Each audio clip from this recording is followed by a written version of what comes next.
joining us tonight for our live cooking event. We are so excited to have you here and be a part of this exciting opportunity to cook with Chef Joe and Daniella. So Executive Chef Joe Richie joined CW's dining services team in January 2019. He has an impressive culinary credentials, working most recently at the Four Seasons in Seattle, Washington. Central Washington University campus executive Chef Joe Richie joined our dining services in January of 2019. He has an impressive culinary credentials, working most recently at the Four Seasons, sorry I mentioned that. And we are just so excited that he is here. And Daniella is a junior studying biomedicine and STEM, teaching double majors with Honors College. Daniella is an international student on scholarship and began school here in the fall of 2019. She has found a family and a home with dining services, and she is grateful to share her favorite Chilean recipe. And so we just offer you a warm welcome and thank you so much. And before we get started, just want to remind everyone to follow us on our Instagram and Facebook pages and visit our website for more fun events such as these. So now I'll go ahead and pass it off to our team.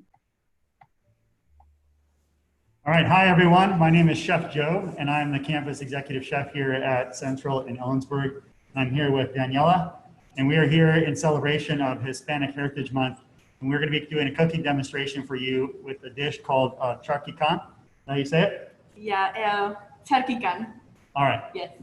So this is an idea from student activities on the west side. They reached out to me about doing a special dish, and I immediately thought of Daniella to be my partner on this cooking show because literally 2 days before I was approached about doing this, she was telling me about a dish that was her favorite Chilean dish from her childhood. So this is something that she brought up, and so you could tell us a little bit about that.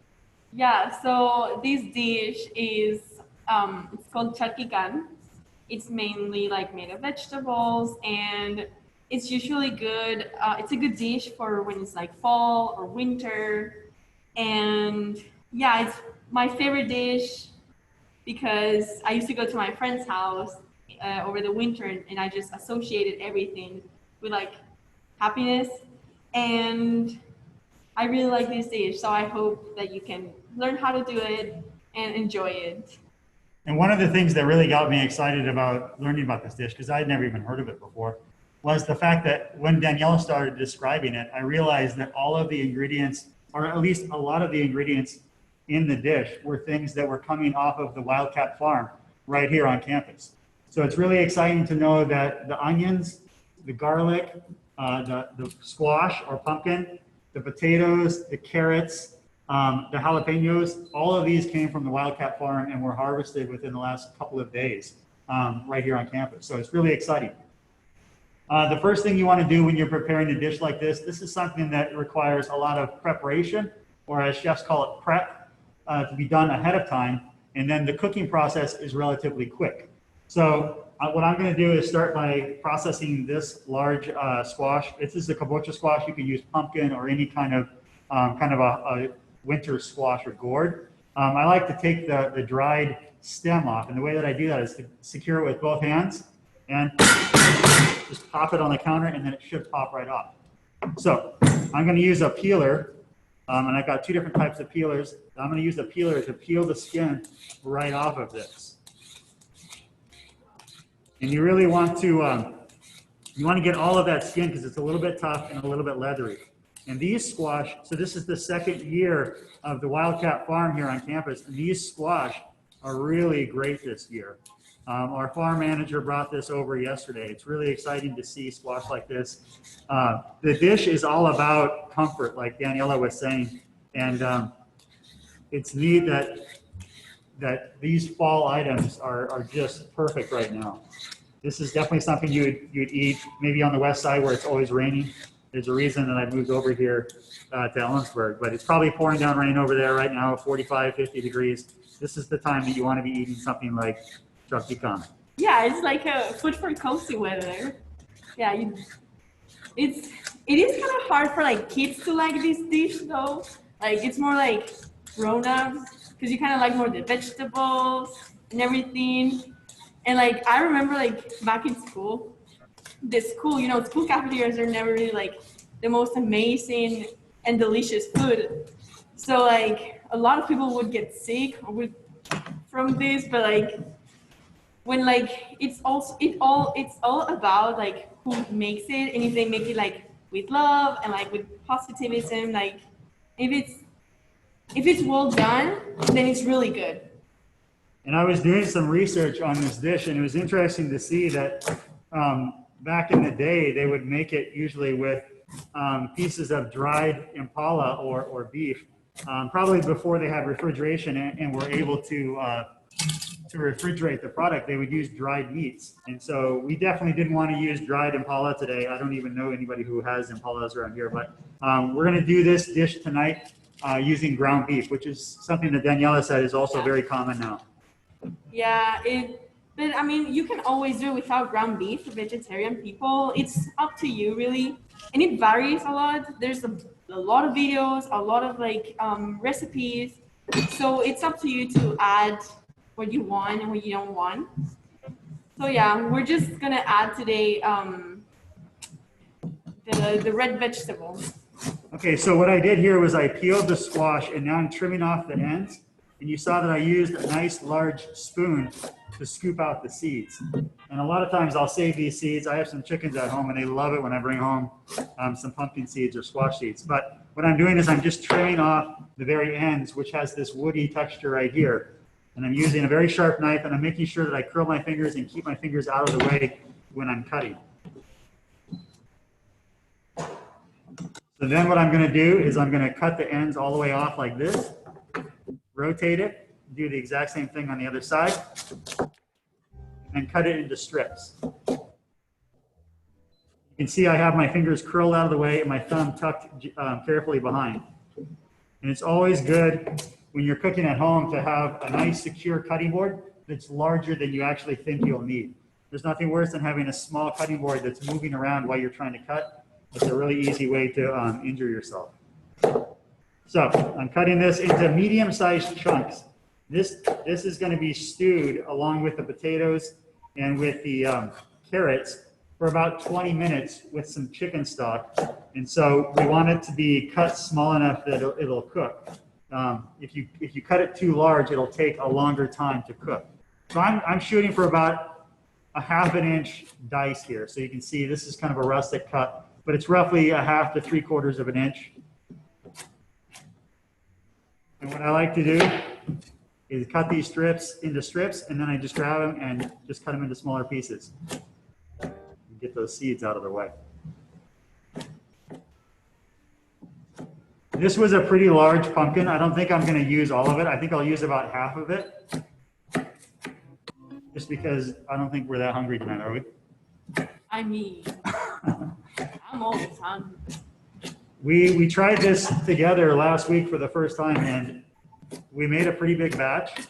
And I had already eaten lunch, but we sat down and ate the entire pot of it together, and it was really delicious. I was super nervous for like Joe cooking this because I was not sure if he was gonna like it or not. But we both liked it when we both did it, and yeah, because it usually I never make it. It's always like my friend. But now I had the chance to do it, and it was good. So I'm proud for both of us. My first response was, I think I'll make this at home. Yes. So the next thing we're going to do is take the corn. So I already peeled this corn. But what I like to do to make peeling and cutting corn a little bit easier is to break it in half first. And what that does is it gives me a nice flat surface so that it holds still while I'm cutting it. So then I'm going to take my knife and just do 1, 2, 3, and 4. Same thing, 1, 2, 3, and 4. Now, if I had tried to do that with this whole tall piece of corn, it's just a little bit less stable, and as you're more likely to, I don't know, cut yourself or maybe get a little bit less accurate of a cut. And it's really fast if you just do it with that same method.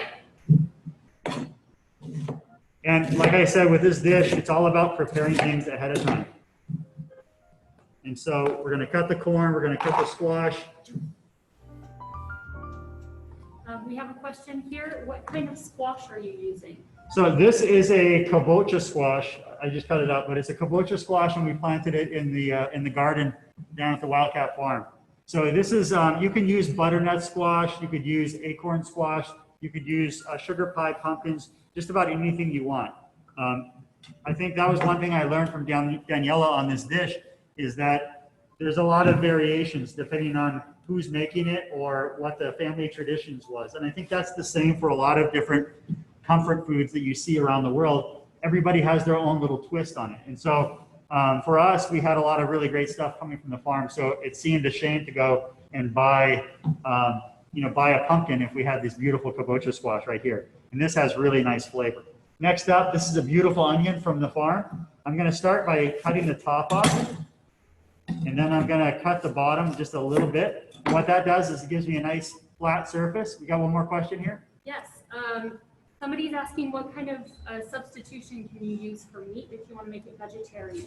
You know, you can just omit the meat altogether, but you can also add, I saw somebody who was doing it with some roasted tomatoes. Oh, yeah. Yeah, adding maybe a little bit more herbs. And, you know, we end up putting a fried egg on the top anyway, so there is a lot of protein. So you can omit it altogether, I think. So I start by cutting that onion in half like this. And then I'm going to take my knife and I'm going to lay my onion flat on its side. And then I'm going to cut about 3/4 of the way through. And I'm very careful to keep my fingers out of the way. And then I'm going to rotate the onion 90 degrees and cut straight down about every 1/4 inch. Then I'm going to rotate it one more time and then cross cut those slices. And what that does is it gives me a nice, even, consistent dice. Joe, I have a question for you. Absolutely. Do you cry when you cut onion, or like experience has like made you like not cry? Well, I'll tell you what, the majority of the time when you're cutting an onion, it's because you're smashing the cells instead of cutting through them. So if you have a sharp knife, it really helps eliminate some of those tears that you get when you start cutting an onion. So that's the key. Always start with a sharp knife and air ventilation. Right now we're in the ballroom, so there's a lot of air movement in here. If I was sitting in a little tiny kitchen in an apartment, I might have a problem. You might have a problem with some onion causing you to cry a little bit. Okay, so next up, I'm going to do this red pepper. So traditionally, we didn't see red pepper used a whole lot, but we thought that it would be nice to add something like this to provide a little bit of color to the dish because it tends to be a little bit drab looking.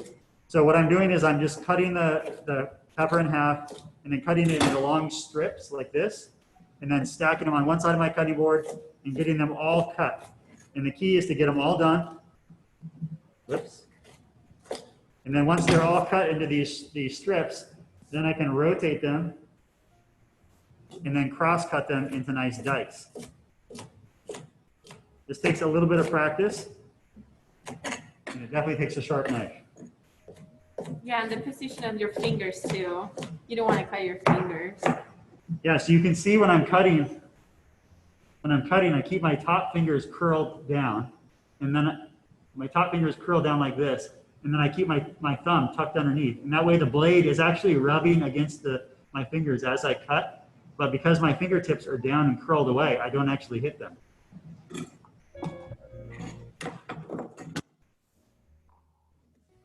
Joe, what kind of knife do you recommend?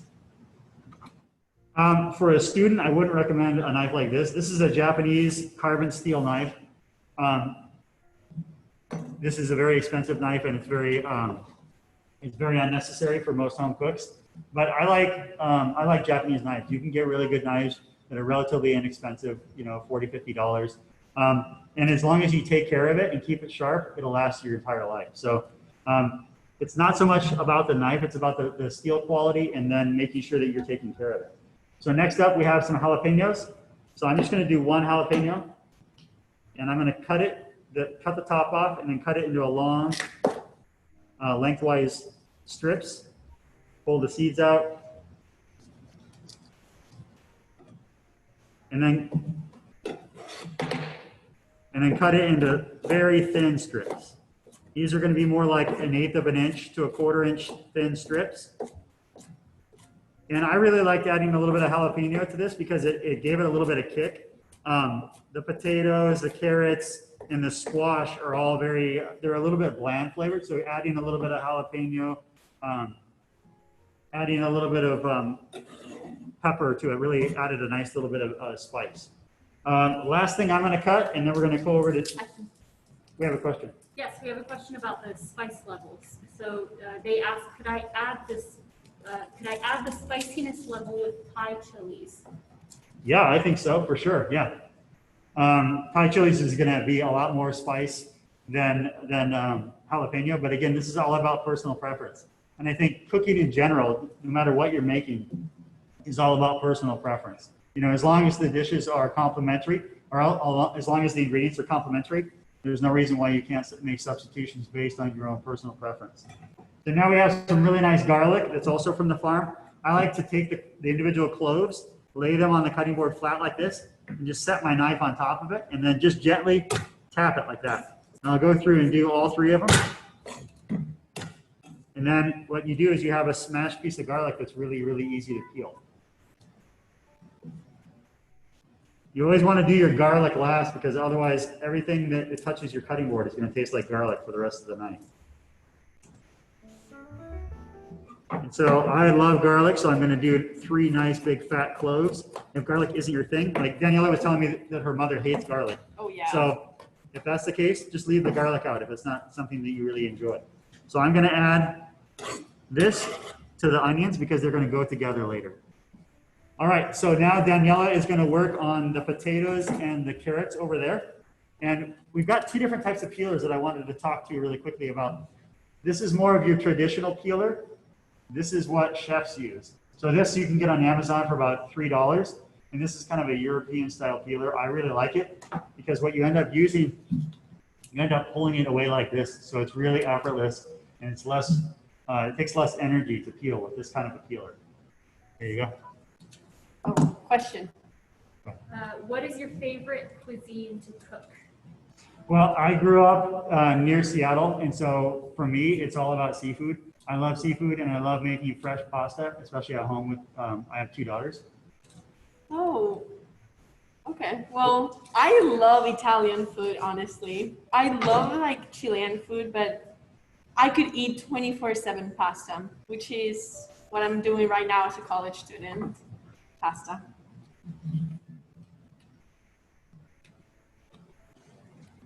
Okay, now I'm gonna peel the carrots. These herby, nice, pretty carrots. And the potatoes from the farm. Everything's from the farm.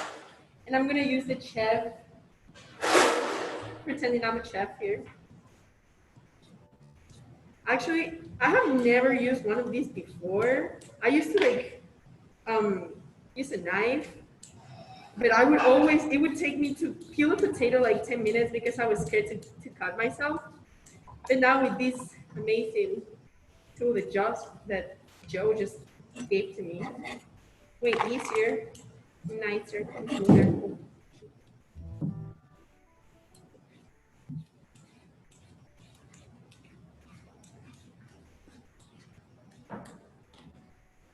Okay. I'm really happy that Josh. I keep calling him Josh. Joe invited me to this. Like it's something different other than just studying and like working and like it's nice to have like a different routine, I guess. So I'm really grateful. And it's also nice, like it brings back a lot of memories having this dish. What I would always do with my friend is like, because when you eat this, it's usually like during finals week, you know, like winter break. So we would eat this and then like watch our aquamarine movie and then just, the idea was to really study, but probably we didn't do much studying. So another one of the changes we made to this dish was adding a little bit of green onions or scallions at the very end. We had talked about doing cilantro or doing oregano. So the decision that we made together was to put the oregano in the dish And I actually brought some oregano from my own garden at home. Using fresh oregano versus dried makes such a big difference in the flavor. And then doing these little scallions that we're going to cut really small and put on top of the egg is really going to be tasty. We have another question here. Why is this the meal that you chose to make? That's a very good question. So I chose to make this meal because first the weather, and because like I told you, just bring me like such great memories, you know. And like we also Chilean food, we have like empanadas with like, I'm pretty sure you guys know what it is. And so I kind of wanted to do something that was like very, very unique to my country instead of just doing empanadas, because like there's a bunch of different types of empanadas from different countries. But I feel like Charquicán is just very unique, and it's easy, and it's also for like a lot of people. A previous question said that what if you wanted to do like vegetarian? I've also gone to like Fred Meyer's, and there's ground beef, like vegan, so you could use that one, and it's really good. I've tried it before with my friend, and so if you ever wanted to like you do want to do this vegetarian or vegan, and you still want the protein, you can also use that option, which is great because in my country, we don't really have those kind of options. When you go to the supermarket, you have like vegetarian or vegan meat, like nuggets I've seen, and that's just amazing. So if you can like use that, I would. We have another question as well. What other recipes do you recommend for college students? For college students? I think Daniela already answered that when she said pasta. I think pasta is a great thing. It's cheap. It's relatively easy to make, and it's also something you can do a lot of different things with. In my house, we like to make our own pesto, and then we freeze it in small little Ziploc bags, and then we just take the fresh pasta, add some fresh pesto, grate some cheese off on top of it, and it's a delicious meal. So I think that's something that's really great. I don't know, what do you think?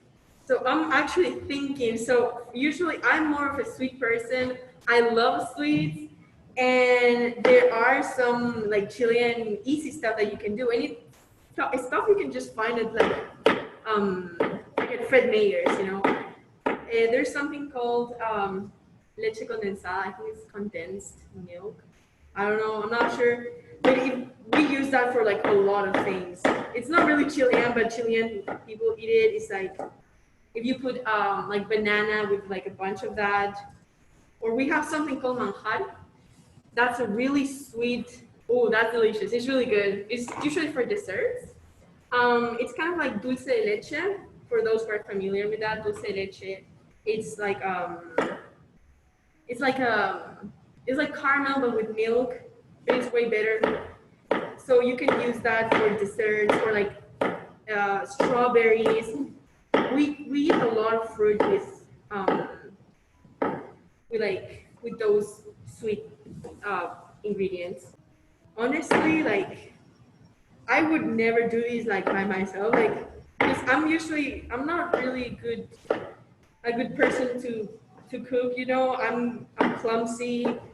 I put too much. Like once I confused tablespoon with teaspoon, so I added like twice amount of salt to pancakes, and you can imagine it was not even for me, it was for a friend. So it was very embarrassing. So I'm glad that I can get to like experience this with Joe, with an actual chef. I think that was the fun part about last week. We got together and we practiced the dish to see, you know, how it would work. And neither one of us had ever made it before, which made it so much more exciting to be able to do something that neither one of us have done. I've been cooking for 23 years, 24 years, and had never made this. So it was neat that even after cooking for my whole life, that I've been able to learn something completely new. And the dish is really great. I mean it when I say that I'll definitely make this at home for my family. So Chef Joe, this question is related. What is your favorite part about cooking this dish, since it's a new recipe for you? I like the fact that that it's using all of these ingredients that are in their perfect ripeness and peak freshness at the same time. So like pumpkins and carrots and the jalapenos and the potatoes, those are all things that ripen late in the year. So you get them, at the beginning of fall. And so it's neat to have all these ingredients that are very complementary. Nature has a funny way of having, ingredients that ripen at the same time that tend to complement each other. So for instance, in the springtime, you have peas and fresh herbs. Those things tend to go really well together. In the summer, in the heat of the summer, tomatoes and basil, those are things that really go well together. And then in the fall, like these root vegetables and pumpkins and things like that, these are just really good together. And I like the fact that this dish allows you so much freedom, because as a cook, I really have a hard time adhering to a recipe. I like to get creative and I like to branch out a little bit while I'm cooking. And this is one of those recipes that allows you to do that as much as you really want. All right, so we're gonna come over here, and I got these pans nice and hot, and I'm gonna take 1/3 of the oil that we have listed for this recipe, and I'm gonna lightly caramelize the squash. And caramelization is just the process of browning the natural sugars that are in just about everything. And so I'm gonna add it in there, the potatoes and the squash and the carrots, and it's sizzling just lightly. I had the pan. If you're at home, you probably want it on medium to medium-high heat. Don't go too high, because the squash does have a lot of natural sugar, and it'll burn very quickly.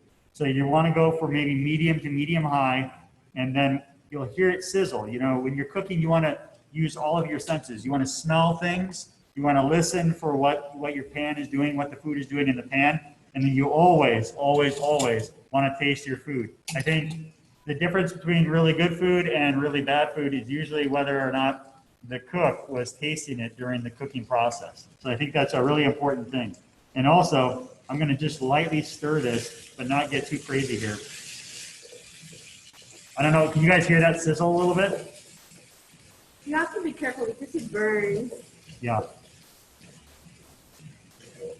So while this pan is going, I'm going to take this pan as well.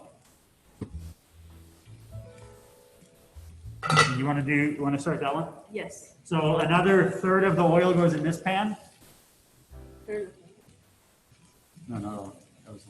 Okay. And then the ground beef goes in there. So again, you're trying to caramelize the ground beef and get a little bit of brownness on that. And in doing that, you end up picking up a lot more flavor.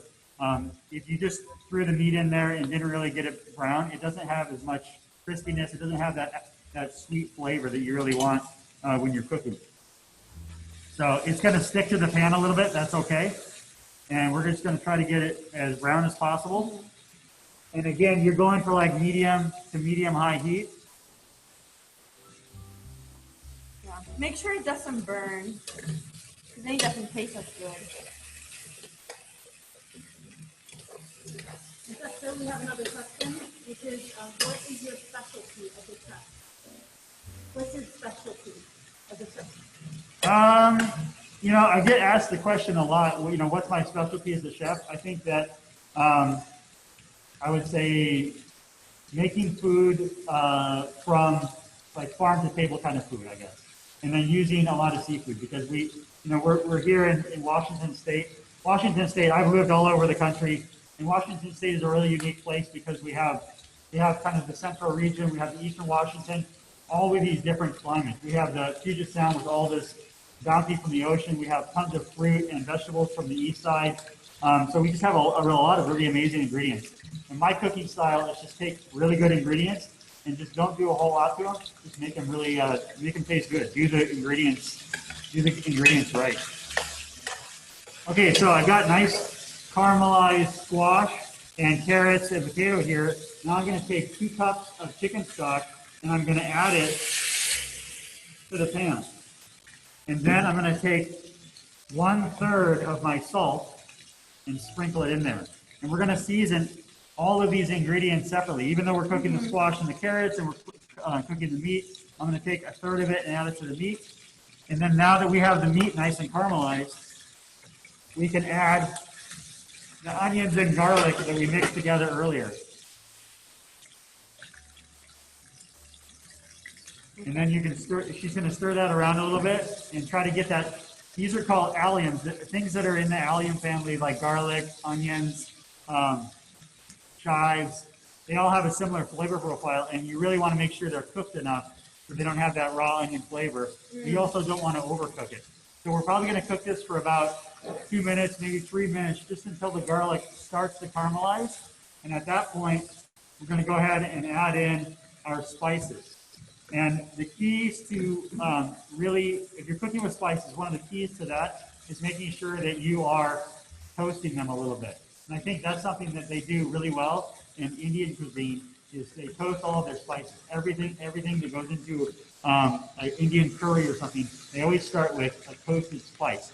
So spices are fat soluble. So when you add them to a nice pan of food that has natural fat in it, like this, it's going to bring out that natural flavor and maximize the flavor of the spices. So today we have paprika. You can go ahead and add that in. This one, right? Yeah. So you can add all the paprika. Paprika is a dried chili. It's not too spicy. It has a little bit of heat, but not very much. But it really adds a nice kind of almost smokiness and a little bit of a sweet tanginess, which is really nice, and a beautiful color to whatever food you're adding to it. We're also going to add some ground cumin. So 1 tablespoon of paprika, 1 teaspoon of cumin. Don't get those mixed up, right? That's one thing. If you add too much cumin to a dish, you'll definitely know because it's a very assertive spice that will really take over. And then 1 teaspoon of black pepper. I left the recipe, we left it a little bit blank, so you can add the pepper just a little bit if you don't want too much heat, or a teaspoon if you like it. I wish you guys could see this. It looks really good, and You can tilt it in can a little we? bit. Oh yeah, really? Oh, Let's okay. see here. Yeah, you do it. I'll just burn I have to myself. burn myself. Yeah. So here you go. Oh, there you go. Yeah. So now that this is cooked all the way, we're gonna set this to the side. And then in a separate pan, we're gonna go ahead and saute some of our vegetables. Okay. Oh, I'm gonna put the corn first. So I'm gonna take half of the butter that we have. Question here, what is your favorite spice to use in a dish? Me or Daniella? Yeah. I'm thinking. For me, it's hands down coriander. I love coriander, and I also like fennel. So I think coriander and fennel are 2 of my favorites. Coriander is the seed from the cilantro plant when it matures, and it has a really nice flavor. I like to toast the coriander seeds and leave them whole in whatever soup or you could use it in this dish right here. And then every time you bite into one of those whole seeds, it provides this amazing burst of flavor. Okay, I'll put the corn. Okay. Something that I think like it's really funny is that so many countries have a different name for corn. Like I was just asking Joe, how do you call corn in Spanish from like what you learned? And he said maíz. And like in my country, like, no, you don't say that word. It's more like, we call it choclo. But then more in Central America, it's called like elote. So I feel like, I like that. I like how like different places have like the different names. I'm gonna add the red pepper. And so this is the fresh oregano that I grew in my garden. So I harvested that this morning, and we're going to chop that up about 2 tablespoons. Fresh oregano has a lot more pungency and a lot more flavor than dried oregano, so you use a little bit less dried oregano than you would with this. But we can add that now. The jalapenos. Okay, so while that's going, we're going to take a look, and we cheated, and we pre-cooked some of the squash and pumpkin in this pan right here. And so we're going to take a look at that. And I'll go ahead and bring it over so you can see. So you can see that it's cooked down a little bit. It's a little bit soft. And I was asking Daniella, what the texture should be like. And she was telling me mashed potatoes, right? Yeah, it's almost like mashed potatoes. You want it to be like mushy, but not like a soup. Like still be a little bit of solid. So what we did was we cook it once it was cooked all the way. And what you want to do is take a knife or a fork, and the thing that's going to take the longest to cook is your carrot. So I think what you want to do is poke the carrots and make sure they're completely soft. It should be a little bit mushy. And then you can either use a potato masher or you can use a whisk. So this is a whisk. You've never heard of a whisk. No, I had to, like, Joe describe that thing to me. I don't know what you're talking about. So this is nice. You can use it for, whipped cream or whipping different desserts, but it also works really well for mashing this. So you want to show? Yes, of course. Okay, you want to mash it. You don't want to be gentle. You want to make it hard. Like this. And then, like I said earlier, it's really important that you're always tasting your food. And you want to taste it before you serve it to your family or your friends or whatever, because this is the time you get to adjust the seasoning and do things like that. So I'm going to quickly remove my mask and taste it. It almost looks like baby food, I don't know if you ever tried those like apple sauces. It almost looks like that. I'll try it too. I like it. It's good. I like it. But it's incomplete. This dish, if you were to eat this by itself, it would be kind of boring and bland. So it really needs all of these other ingredients. So once you're done mashing it, that's when you're going to take your other ingredients. This is where all the flavor is. This is where your onions are, your garlic, all of your spices, and a lot of the oils. So I'm going to take this and scrape that into the pot with the pumpkin and with the potato. And you're going to try to use a spatula to get all of the good stuff, especially that crispy stuff on the bottom of the pan. That's where all your flavor is. And you try to get that into there. And then gently stir that together.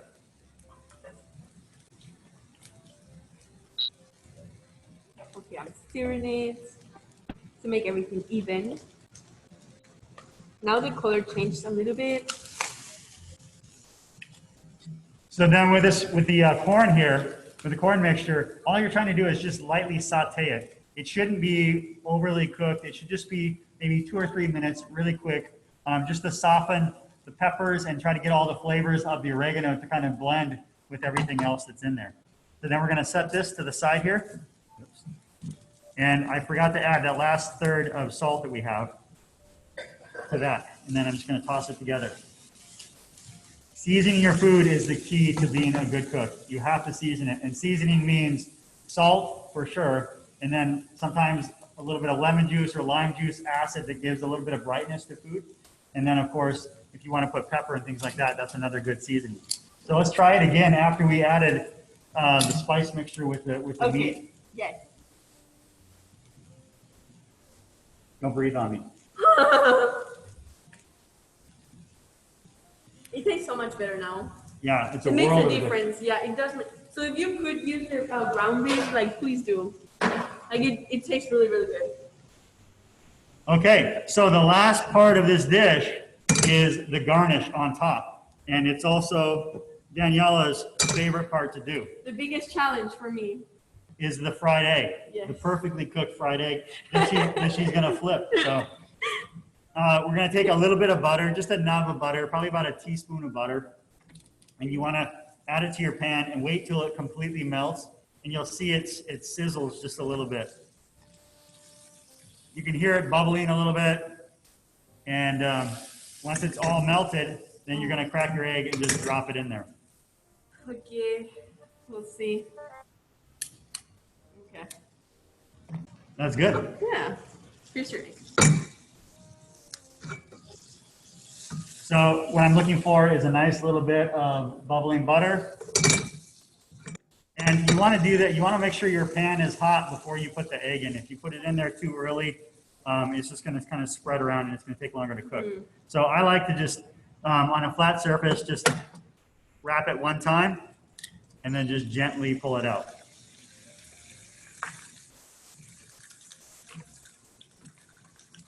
And you want to do this on medium to medium high heat. It's nice to have a little bit of browning around the edges on your egg, but not too much because then it's gonna be kind of tough.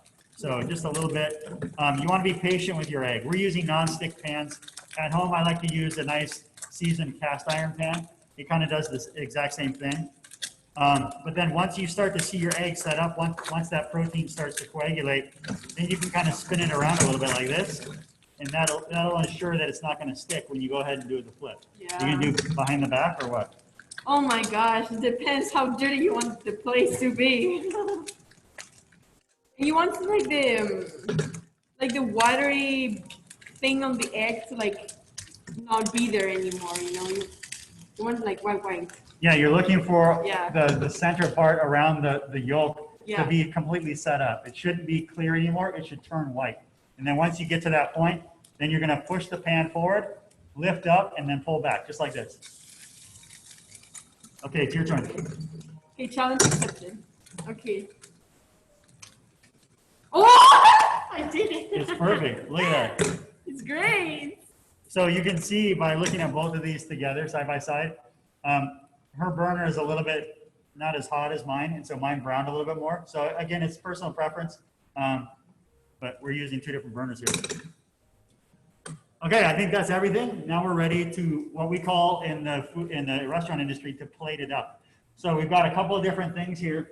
We've decided to try on a plate and on a bowl, and then you guys can decide which one looks better. Yeah. We already voted, and we already know which one we like Yeah, better. but it's up to you too. All right, so let's go ahead and plate it up. Okay. With this spoon? Yeah, the fancy Okay, spoon. the fancy spoon. Okay, we'll see. I do like art and like perfection, so hopefully can live up to my standards. This is where, in the restaurant industry, the chef would be screaming at the cook, you know, telling them what to do and stuff like that. Oh, Gordon Ramsay, see? Thank God Joe was not that human being to me.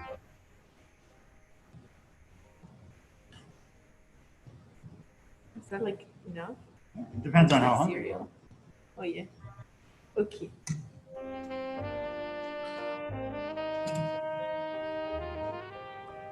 Careful, it's hot. Yeah. Thank you.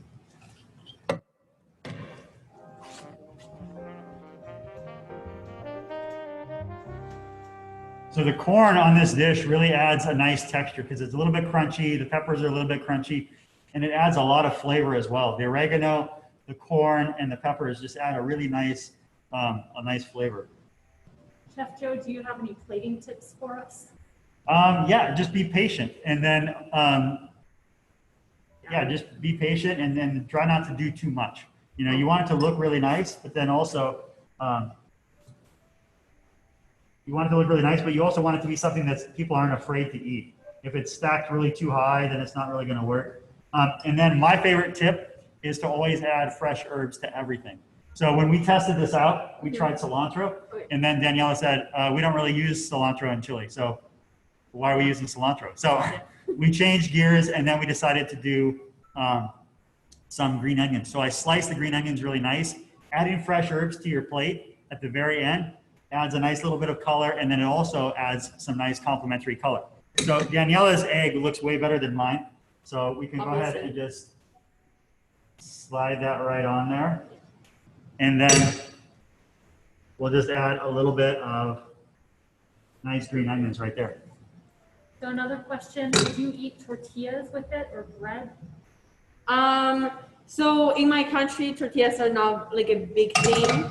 So you would use the bread, but not the square one. That's just like not good. You know, there's different breads.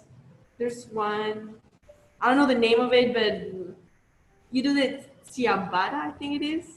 Ciabatta, I'm not sure, but that's kind of the bread you want to use for this. Don't use like the square one. That's just not good. That's not going to be really good. Would you toast the bread or grill it or something? Toast it, and usually butter.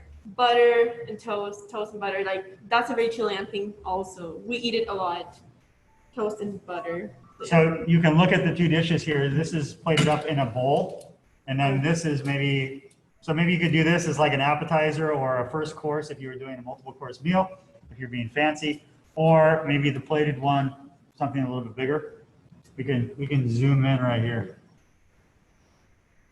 So you can see the nice texture. You have the soft, kind of rich and creamy on the bottom. Then you have a nice crunchy vegetables on there. And then you have a nice rich egg with lots of protein on top. And with this dish, Daniella was telling me that sometimes they use peas, sometimes they use beans. Any kind of vegetables that you have at the time is really what so it's up to your personal preference. You're getting very positive feedback on how yummy it looks. Oh, all right. it's nice. Do you deliver? Next year we're going to be delivering on campus, but I don't know about to the west side.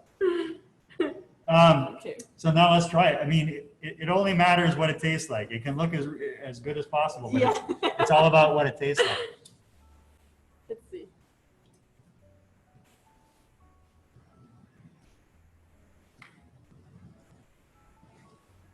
Okay, one important tip. I would make sure your egg is not like fully cooked inside, because it's better when it's some liquid, you know?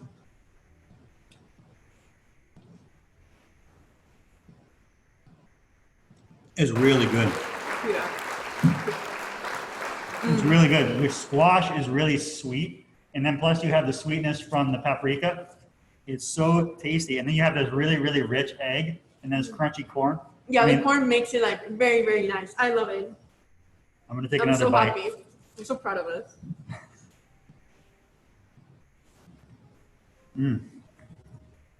Good job, Danielle. That was really good. You too. Good job, Joe. Does anybody have any more questions?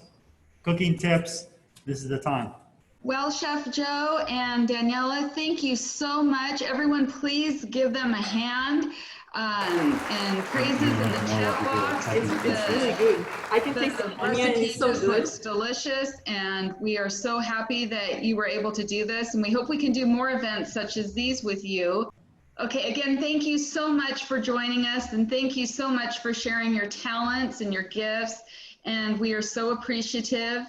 And as I was saying before, we hope that we can do some more partnerships like this and bring some more cooking events to our students, because wow, it was such a fun and great way to learn how to do new dishes. So thank you so much from Westside Student Life. And for everyone else, thank you for spending the evening with us, and I hope that you will have a great dinner tonight. It looks delicious. Watch for our upcoming events. We have our Lead into Diversity next weekend. It's not too late to register, and I'll put the link on our chat so you all have it. And again, thank you so much, and everyone have a great evening.